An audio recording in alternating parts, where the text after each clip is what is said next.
everyone, welcome! It's good having you here today. This is not exactly an unboxing because I already unboxed everything because that's just, I forgot. But nonetheless, it is to talk about something that I received. So let me sort of give you some background. This is, I've ordered 3 or 4 molds from Winston and Walter in Canada. July has been just a wonderful, wonderful lady. Somebody I've spoken to on the phone. She always answers emails and messages via the website. She's very communicative and just a really wonderful person. And anyway, I placed an order for a new 31-pound mold, which I have received, and I'll do that. I'll show that in either the next video or, well, we'll see. But along with that order, she sent me these wonderful dividers for my existing tall and skinny mold that I got from her. So what's wonderful about this is that I've never done a Taiwan Swirl, ever. And actually the one that you're going to see me do in this video is kind of a fail. Because, well, I soaked too hot. I got kind of anxious to use the mold and didn't pay real close attention to everything. So my goat milk was way too hot. When I mixed it, my oils were too hot. So everything set up a lot faster than I would have wanted it to. But that's not the fault of the mold. It's just something I'm throwing out there. So anyway, I don't know much about this market because I know other companies make these sort of things. And my nails are not dirty. I have activated charcoal under them, which I can't seem to get out from under them. And you'll see why in the video making this soap, why I've got activated charcoal there. But anyway, this is so wonderful. So you can either use this and divide it 3 ways or 4 ways. And it's very simple. And maybe they all are. Again, I'm kind of ignorant about this sort of thing. I've never done a Taiwan Swirl because I didn't have dividers. My mother did Taiwan Swirls. I didn't even know what they were called. But she did it just using cardboard. So by using just the 2 dividers, by putting these in one way, you get the 2. And then this has the supports for whether you're using 2 of these or 3 of them. So in the case of just using 2 of them, there it is. And that's all there is to it, right? You pour your 3 colors, which is what I did in the soap you're going to see. But you could also just turn these over this way.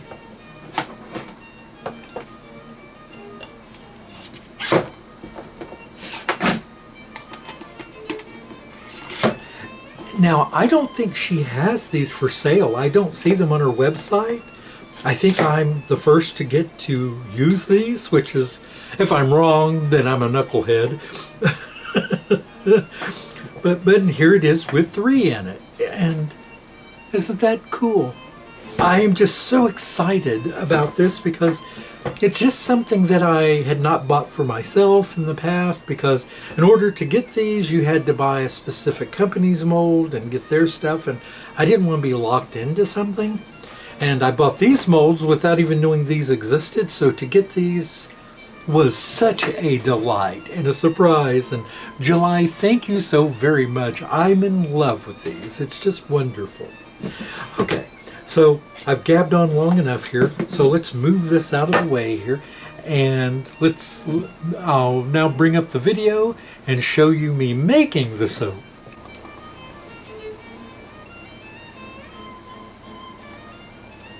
So this is me making a mistake by, my goat milk was frozen like it always is. However, the temperature right now here is very high. It's very hot here right now.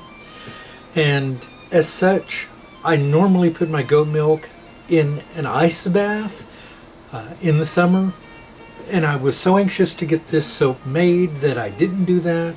So it got a little hot. That's why it's that bright yellow. Better than being orange. I didn't scorch it, but I got it really, really hot.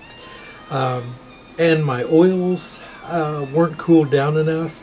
So actually, while I'm making the soap, we're well over 100 and probably 110, 115 degrees. And everything was going really well. I had my cedarwood oil that I was my essential oil to add in there, and everything was going very well. But I knew in the back of my head that because I was soaping so hot here that this was going to be an issue. I'm coloring this with 3 different colors, or gradients I should say.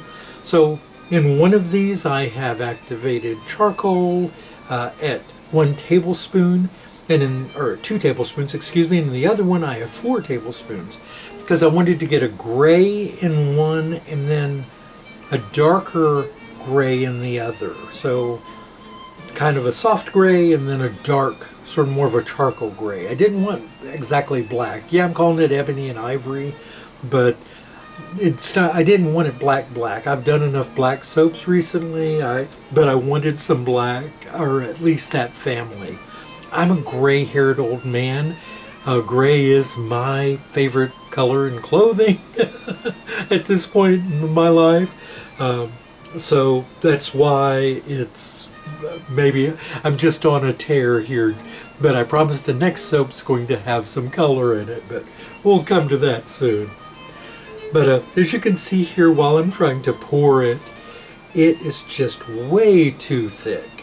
I knew that as soon as I started pouring it here, I was going to have issues. And I just decided to go with it. You know, I didn't want to pull the dividers out and deal with a mess if I wasn't going to have something to show for it. I didn't want to just go back to pouring a regular soap. I wanted to try these out, and they are so nicely divided. I will say that center divider really does keep them evenly spaced and straight. I really like that very, very much. And if I were pouring a thinner, more fluid soap, I think it would be even more remarkable, as it will be in the next video. So I kind of rushed through this part because it's just not pretty. I'm fighting with the thickness of the soap, trying to get it poured, and it was just such a challenge to get it in the mold.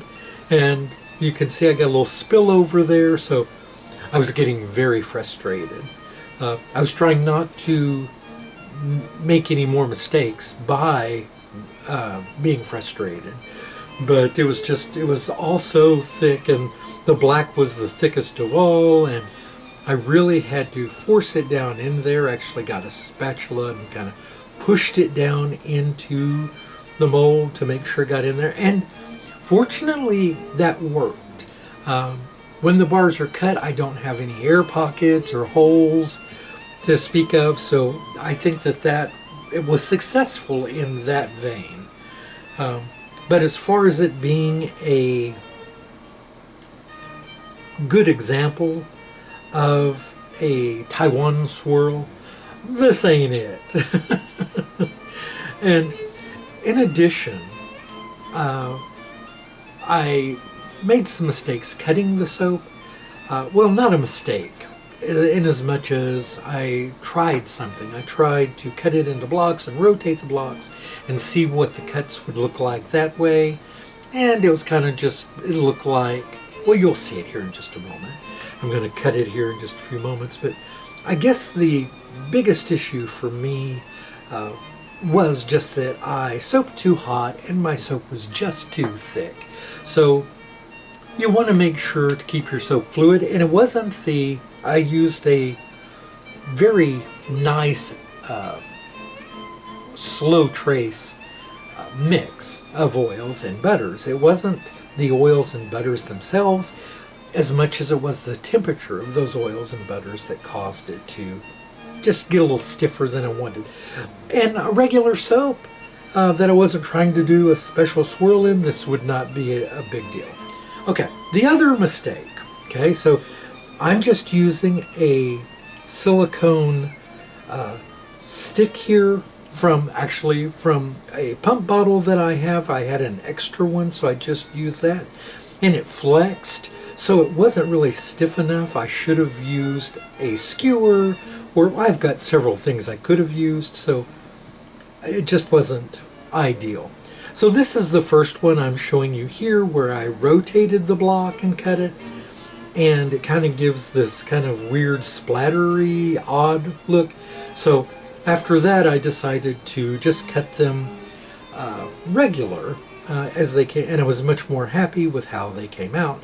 And what's nice is you can see the difference in the colors here. You can see the soft gray. Well, maybe it's not as soft as maybe I would have wanted, but it should give you an idea of what it looks like. You know, the two grays are not identical. So for that, I was happy that there was at least some kind of variation in the two. You've got the soft gray in the center, and then the white, and then the dark, sort of the more charcoal gray. So for that, okay, success in the colors, but the swirls are just hideous. not ugly, just not what I wanted. Certainly not a Taiwan swirl. So I'm going to do this again, and I'm going to make sure that my soap is much more fluid. I'm not going to soap so hot that I do cause that kind of a problem. But you know, one of the great things about trying new things, no matter what your age, whether you're a 60s plus old fella like me, or whether you're a teenager making soap, we all can learn from our own mistakes, and we can learn from other people's successes and their mistakes. And I don't know that I would call this a mistake. It's a very nice soap, and it smells wonderful. The Texas cedarwood is just lovely in this, and I'm a big fan. And the colors are right up my alley. It looks, I think it came out looking great. This end piece, these were a little bit smaller bars, which are just average soap bars probably. The main bars are well over 6 inches, closer to 7, and these smaller ones were just 3 to 4 inches. Around 5. Thanks so much, everyone. Have a great day. Goodbye.